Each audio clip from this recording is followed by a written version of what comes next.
سورہ لہب، تبت یدا ابی لہب، ابو لہب کے دونوں ہاتھ ٹوٹ گئے، ناکام اور نامراد ہو گئے۔ پہلے تو یہ سمجھ لے کہ ابو لہب کی ہسٹری دیکھ لیں۔ ابو لہب رسول اللہ صلی اللہ علیہ وسلم کا حقیقی سگا چچا تھا۔ سب سے زیادہ اس نے شروع سے مخالفت کی، آخر تک خاندان میں تھا، سگا چچا تھا۔ سب سے پہلے شروع میں دعوت جو اپنے عزیزوں کے اندر رکھی، اس میں اس نے سخت مخالفت کی۔ سب سے پہلی کھلی دعوت جب پہاڑی پہ چڑھ کر اعلان کیا، لوگ آئے اور کہا کہ لوگوں جو کچھ میں اس پہاڑی کے پیچھے بھی دیکھ رہا ہوں، میں تمہیں اگر بتاؤں کہ ایک لشکر وہاں سے حملہ کرنے والا ہے تو تم یقین کرو گے۔ سب نے کہا ہمیشہ سچ بولتے پایا ہے، اب تمہارے پاس تو یہ ایڈوانٹیج ہے کہ تم ادھر بھی دیکھ رہے ہو، تم کہو گے تو یقین کریں گے۔ پہلے عرب آواز دیتے تھے یا صباحا، سب کو اکٹھا کرنا ہوتا تھا، تو انہوں نے رسول اللہ صلی اللہ علیہ وسلم نے پہاڑی پہ چڑھ کر یہ آواز لگائی تھی، سب اکٹھے ہو گئے۔ تو یہاں سے بات شروع کی تو سب نے کہا کہ تم نے ہمیشہ سچ بولا ہے اور تم اگر کہو گے تو بالکل سچ ہوگا۔ اس کے بعد انہوں نے آپ نے بتایا کہ تمہیں بتانے والا ہوں کہ پھر اس تباہی سے بچو جو ایک اللہ ایک خدا کو نہیں ماننے کی وجہ سے آئے گی۔ ابو لہب وہاں سے بڑبڑاتا ہوا پھر وہاں سے واپس گیا کہ ستیہ ناس تیرا، نے اس کے لیے ہمارا وقت برباد کیا ہے، ہمیں بیوقوف بنایا۔ تو ہر اسٹیج پر مخالفت اس نے کی ہے۔ مخالفت کرنے والے تو اور بھی تھے جو بڑے زیادہ مخالفت کرنے والے تھے، بڑے دشمن پورا سماج تھا۔ اس میں جو نمایاں نام آتے ہیں وہ نام آتے ہیں ایک ابو جہل کا، بڑا سردار تھا مخالفت میں۔ ابو سفیان بات کو ایمان لے آیا۔ ابو جہل آخر وقت تک جو ہے وہ ڈٹا رہا ہے مخالفت کے اندر۔ نے کہا کہ یہ کیسے ہے کہ بنو ہاشم سے ہم ہر جگہ مقابلہ کرتے رہے برابر کی ٹکر سے، اور آپ یہ کہتے ہیں ان میں ایک رسول آ گیا تو اس کا مقابلہ ہم کیا کریں گے، یہ تو اس کو تو کبھی بھی نہیں مانیں گے۔ قبائلیت تھی، ایک ایگو تھی جس میں اس نے کہا کہ اس کو تو آخر تک نہیں ماننا ہے۔ یہ وہ شخص تھا جب اس کی گردن کاٹنی گئی، جب یہ جنگ بدر میں جب قتل ہوا یہ، تو جب گردن کاٹنے کے لیے سسک رہا تھا، آخری سانسیں تھی، مارا تھا تو بچوں نے اصل میں، لیکن ابھی سانس باقی تھی۔ عبداللہ بن مسعود پہنچے تو انہوں نے دیکھا سانس باقی تھی، زندہ تھا، دیکھ رہا تھا، سن رہا تھا، مر ہی جاتا تھوڑی دیر میں، لیکن انہوں نے پھر سینے پہ پیر رکھا کہ گردن اڑا دیں اس کی، ختم کر دیں۔ تو اس نے کہا سردار کی گردن ہے ذرا لمبی کاٹنا۔ یہ آخر وقت میں الفاظ تھے، کوئی خوف نہیں تھا اس وقت بھی، وہ یعنی مزاج تھا، یہ بہادری بھی باقی تھی اور اپنی اکڑ بھی باقی تھی۔ پہلے تو یہ کہا کہ کسان کے بیٹے بڑی اونچی جگہ چڑھ گئے تو، جب انہوں نے سینے پہ پاؤں رکھا ایک، اور جب یہ ارادہ کیا کہ گردن اڑا دے، کہا کہ سردار کی گردن ہے لمبی کاٹنا ذرا۔ یہ ابو جہل تھا، یہ ایک کیریکٹر تھا، مخالفت کی لیکن ایک کردار تھا۔ ابو سفیان بڑے بڑے انہوں نے یہ کمانڈر تھے، اسلام کی فوجوں کو بڑا نقصان پہنچا، ہر جگہ آرگنائز کر کے لوگوں کو لے کر آئے، لیکن آخر وقت تک جب آئے تو جب مکہ فتح ہو رہا ہے اس وقت انہیں مقابلہ کرنے، فتح کا مطلب پورا لشکر آ رہا ہے، مقابلے کی طاقت نہیں ہے، بھی مکے میں داخل ہو جائیں گے۔ 8 سال پہلے 8 ہی سال گزرے تھے، ان میں بڑی تعداد میں وہ لوگ ہیں جو جن کے گھر بار خالی چھینے نہیں تھے، بلکہ بڑی تڑپا کر اذیتیں دی تھیں، ان کو ٹارچر کیا تھا، بڑے ظلم و ستم ڈھائے تھے، وہ سب ان کے ذہنوں کے اندر ہے۔ تو نے کہا آج تو بڑا خون خرابہ ہوگا، ہمارے اندر مقابلے کی طاقت نہیں ہے، تو پوری قوم کو چھوڑ کر اکیلا آیا تھا بات کرنے کے لیے۔ بات جب ہوئی تو ایمانداری سے یہ مانا کہ ہمیں آپ، جب بات ہوئی رسول اللہ صلی اللہ علیہ وسلم سے کہ کہا ابو سفیان دیکھا تم نے منظر ہماری فوجوں کا، کہا تھا دکھا کر لاؤ، ہمیں آج آپ سے تم سے مقابلہ کرنے کی محمد طاقت نہیں ہے۔ اوپن بات کہہ دی تھی، پوچھا کیوں آئے ہو، کیا چاہتے ہو؟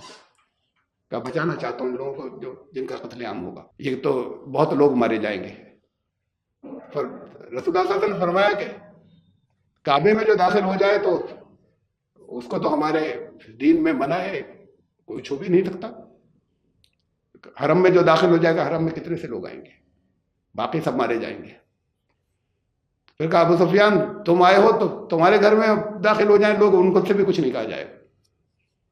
تم نے کہا کہ پھر بھی بہت بڑی تعداد رہ جائے گی، میرے گھر میں کتنے بھر جائیں گے۔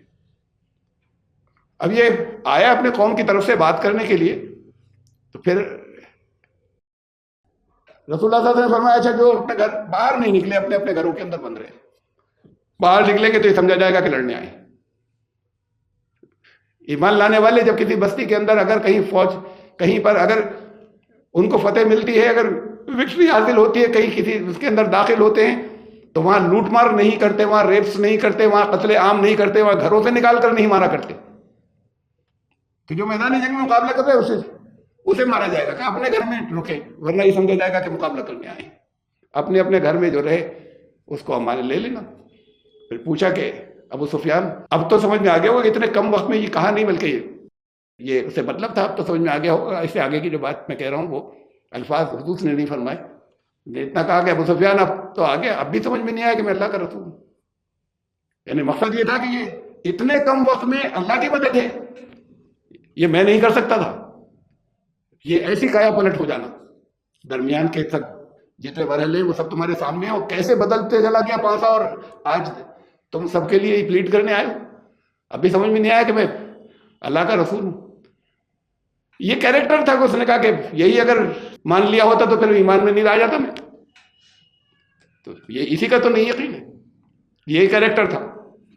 یہاں بھی ایک کیریکٹر ہے، ابو جہل کا تو بہت اوپر تھا، لیکن ایک کیریکٹر یہاں پر بھی ہے، قوم کا کوئی بہادر ہے، اپنے قوم کو بچانے آیا ہے۔ ابو لہب جو تھا یہ بڑے دشمنوں کی میں بات کر رہا ہوں، یہ جو ابو لہب تھا، یہ ابو لہب انتہا درجے کا کنجوس، انتہا درجے کا اخلاق کا، ہر طرح کی برائیاں اس کے اندر، اور برائیاں تو ذاتی الگ بات ہے، یعنی ایسی جس سے لوگوں کو نقصان پہنچتا ہے۔ عبد المطلب ان کا باپ تھا، رسول اللہ صلی اللہ علیہ وسلم کے دادا، انہوں نے کعبے میں چڑھایا تھا ایک سونے کا ہاتھی، یہ ابو لہب نے چرا لیا وہاں سے، سارے مکے میں آ گئی بات کی اس نے چرایا، ایک دو لوگ اور شامل تھے۔ اس میں یہ ہوتا کیا ہے، ان کے رائج تھا ہاتھ کاٹے جائیں گے، ان کو سزا دی جائے، تو ان کو کچھ ایک قبیلے نے آ کے سفارش کی، کچھ رکھا کہ کیا کمپنسیشن دے دیں، بچا لیا، اور یہ سزا نہیں دی گئی۔ جنگ بدر جب ہوئی، سب سے بڑا دشمن ہے ابو سفیان نے تو یہ کہا کہ روک لو جنگ مت ہونے دو۔ جیسے واقعہ پیش آیا تھا اس کی تفصیل آپ لوگوں میں سے زیادہ تر کو معلوم ہوگی کہ لڑنے نہیں نکلے تھے، ان پر پریشر ڈالنا، یہ گروپ نکلا کرتے تھے جو ان کے جو بزنس ایکسپیڈیشن جاتے تھے، تجارتی قافلے، بہت بڑا قافلہ جا رہا تھا، ابو سفیان لیڈ کر رہا تھا، ان کے پاس بہت ہتھیار نہیں ہوتے تھے، لڑنے تھوڑی وہ جا رہے تھے ادھر شام سیریا، بزنس کا اپنا، اس میں سارے مکے والوں کا مال لگا تھا بہت بڑا وہ، تو اس لیے سردار بھی اس کا لیڈر بھی ابو سفیان کو بنایا تھا۔ ان لوگوں کو دیکھ کے جو نکلے، ان کو دیکھ کر اس نے یہ سمجھا کہ اب یہ ہمارے اوپر حملہ کریں گے، چاہے کم نہیں ہے 313، لیکن ان کے پاس ہتھیار ہیں اور وہ لڑ جا رہے تھے، وہ بزنس ایکسپیڈیشن تک کم تھے، اور اپنے مال کو بچائیں، لڑیں، یہ سب مال کی محبت ہوتی ہے، بے پناہ مال تھا، ہر مکے والے نے کچھ نہ کچھ اپنا اس کے اندر انویسٹ کیا ہوا تھا، جو کچھ لے کر جا رہے تھے۔ تو اس نے ایک آدمی دوڑایا تیزی کے ساتھ میں کہ حملہ ہو گیا ہم پر، اور تمہارا سب مال گیا، جلدی آ جاؤ مکے والوں۔ فوراً جنگ کی تیاریاں شروع ہوئی۔ ادھر یہ بڑا اسٹریٹجسٹ تھا، کچھ ایسے روٹ سے بچا کر لے گیا ہو، اس کا رخ بدلا اور مکے کی طرف واپس لے گیا ہو، اس نے جو روٹ جیسے لیا وہ بچ کر نکل گیا، پھر کہلایا وہاں پر جنگ کی تیاریاں ہو رہی تھی، پہلے تو کہلایا، خود بھی پہنچ کر کہا کہ سب مال تمہارا بچ گیا، کچھ جنگ مت کرو، مناسب نہیں ہے۔ کافی اس نے سمجھانے کی کوئی کیا، مجھے لکڑ گیا، صرف وہ اکیلا اکڑا رہا، اس نے بڑی طنز اور جتنی بھی چیزیں تھیں تو باقی لوگوں نے سرنڈر کیا، جتنے بڑے بڑے لیڈر تھے جنگ کے فیور میں نہیں تھے۔ لیکن پھر وہ ابو جہل جب آخری طور پر ہو گیا اور اس نے طرح طرح کے ٹونٹس کرنے شروع کیے، سب کے بزدل ہو گئے سب لوگ، اس کے بعد سب تیار ہوئے، جنگ کے لیے نکلے۔ اب یہاں سب یہ نام آ رہے ہیں بڑے بڑے، ایک ابو جہل، ابو سفیان بھی، ایک ابو جہل کا کردار تھا، ایک ابو سفیان کا تھا، معاملے کو سمجھنا، لیکن لیڈ کر رہا ہے، اپنے لوگوں کو فیور کرنا۔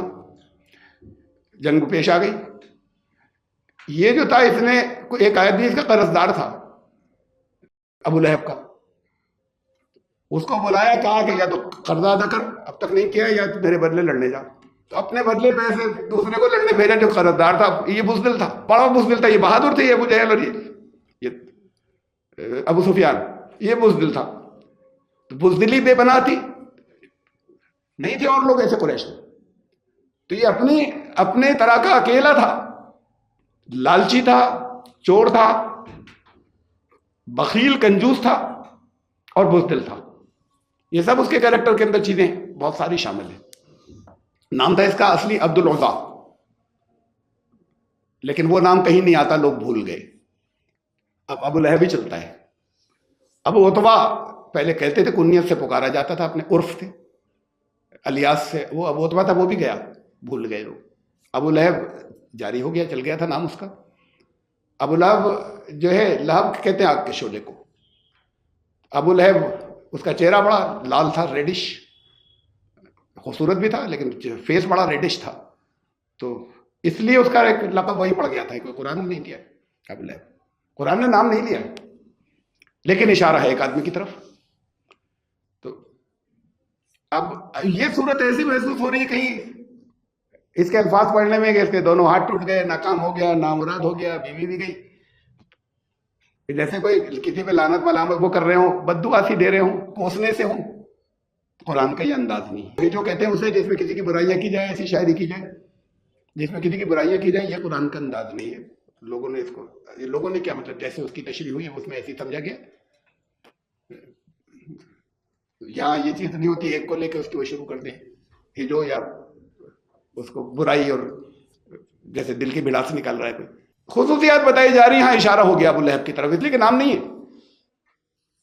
جس کے اندر یہ نفرت کا شعلہ ہے، جس کے اندر چل رہا ہے آگ کا شعلہ نا، نفرت کی آگ ہی اصل تھی اس دور کے اندر جو ان کے خلاف تھی، ایمان لانے والوں کے خلاف تھی. اور اس میں سب سے زیادہ نفرت اس شخص کے اندر تھی. تو کہ جس کے اندر یہ نفرت کا شعلہ ہے، ابو لہب جس کے اندر بھی ہوگا، یہ جو بھی ایسا ہوگا بات خالی. ادھر یہ ایک اشارہ آ گیا کہ یہ کرتا ہے سب سے زیادہ. اس کے مرنے سے پہلے آئی تھی صورت آگے سے، تو ایک آگے کے انجام کے جو آ رہا ہے سامنے، وہ یہ آ رہا ہے کہ اپنی حرکتوں کی وجہ سے تباہ ہو جائے گا. ہر ایک کے انجام سامنے آتے ہیں، تو جس کے اندر یہ چیزیں ہوں گی، یہ شخص ایسا ہے کہ کنجوس بھی ہے، یہ شخص ایسا ہے کہ چور بھی ہے، یہ شخص ایسا ہے کہ سازشی بھی ہے، یہ شخص ایسا ہے بزدل بھی ہے اور سردار بنا ہوا ہے. تو اس کا تو انجام تباہی ہے، وہ بتایا ہے. اور ایسے شخص کا انجام تباہی ہے، اس میں اس کنیت کو لا کے ابو لہب، اس کا نام نہیں تھا تو یہ لا کر ایسا ہر شخص ایسی ہوگا. قرآن نے یہ کہا، اشارہ اس کی طرف بھی ہو گیا.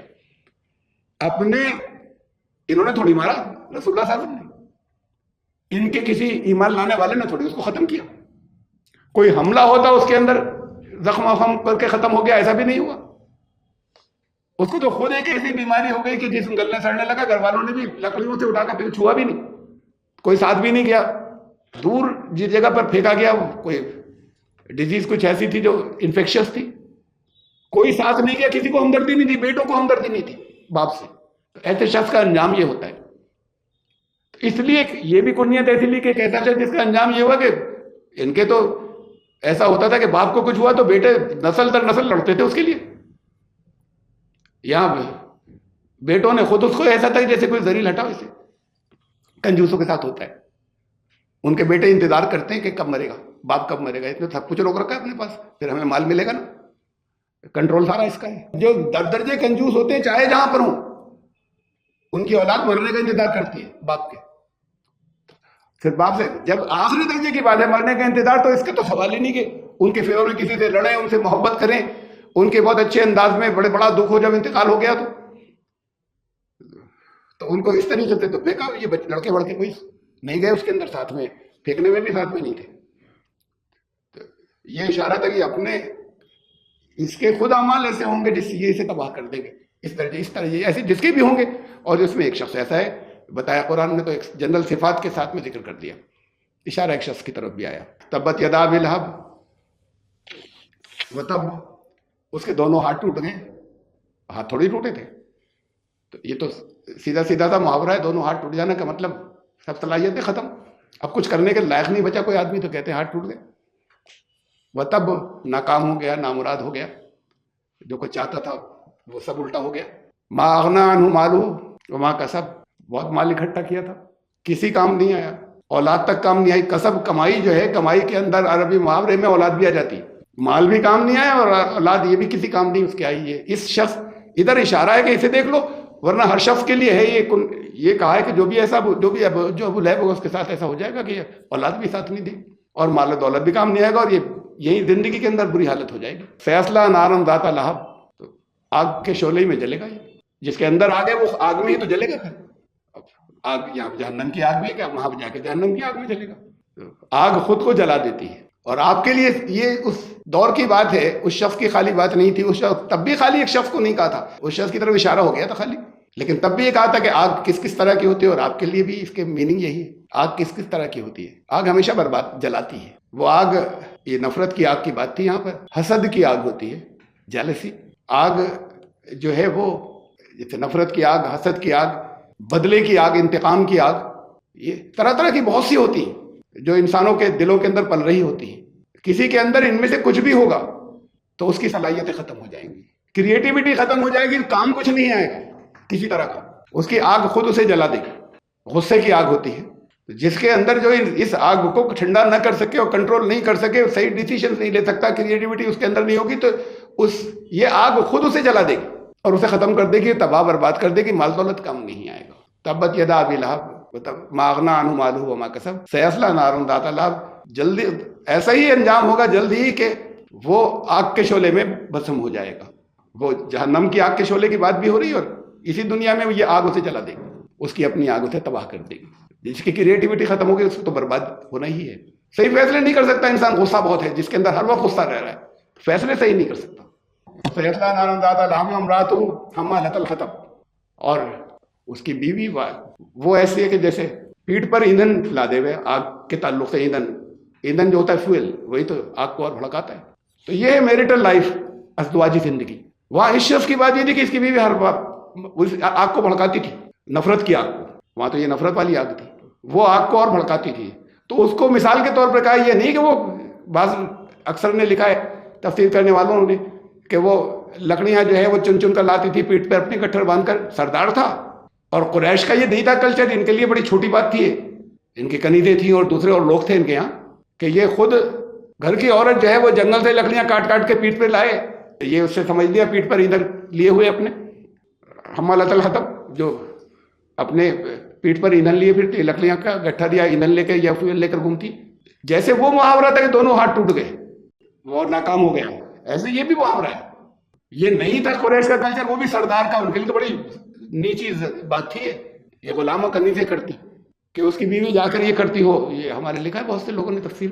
یہ لفظی معلوم ہے نہیں کہ وہ ایندھن ساتھ میں لے کے گھوم رہی پیٹھ پر اپنی، یعنی وہ اس آگ کو بھڑکانے والی تھی. تو یہی تھا کہ اس کا طرز عمل اس کی وائف کا یا اس کی بیوی کا یہی تھا کہ وہ خود آ کے گالیاں بکتی تھی اور برا بھلا کہتی تھی اور لوگوں کو بھڑکاتی تھی اور کچھ خلاف ان کے نظمیں اپنے کرتی تھی. فی جیدہا حبل من مسد. اس کے گلے میں وہ جو مونج، یہ رسی کے لیے مونج جس سے رسی بنائی جاتی ہے، وہ رسی کے بل ہوں گے یا اس رسی کا پھندا ہوگا. تو ایک تو یہ بھی ہے مطلب کہ یہ جو زیور پہنے ہوئے نا، پہنتی تھی، بہت گردن بھی لمبی تھی، اور وہ زیور جو ہے وہ خود بہت بہت بھاری زیور پہنتی تھی. گلے میں یہ ہے تو آتا ہے بہت جگہ جگہ تمثیلی زبان کے اندر احادیث میں کہ یہ سب جو ہیں یہ جلنے والی چیزیں بن جائیں گے، سانپ بن جائیں گے. یہ جو گلوں کے اندر ہیں، جو ناجائز طریقے سے، غلط طریقے سے اکٹھا کر کے روک رکھا ہے لوگوں نے. تو یہ تو ہے اس آخرت کے لیے. لیکن یہاں کے لیے کہ اس کی حرکتیں خود اس کے لیے گلے کا پھندا بن جائیں گی. یہ زیور لاندھی جو پھرتی ہے اتنے بھاری بھاری جو گردنوں میں، اس کے لیے خود گلے کا پھندا بن جائیں گی. سورہ لہب، یہ درمیان میں، یہ جو سورت درمیان میں آئی وکٹری کے بعد، اللہ کی مدد، لوگ فوج در فوج نے، تو اس میں ساتھ میں اتنا بتاتے چلے دیکھو اس خصلت کے لوگ کس بری طرح تباہ ہوئے. بہت سے باقی تو دین میں آ گئے، کہیں مارے گئے، لیکن اس خصلت کے لوگ جو ہیں وہ کتنی بری طرح سے اپنی حرکتوں کی ان کو سزائیں درمیان میں مل چکی تھی. ایک بات درمیان میں یہ بتائی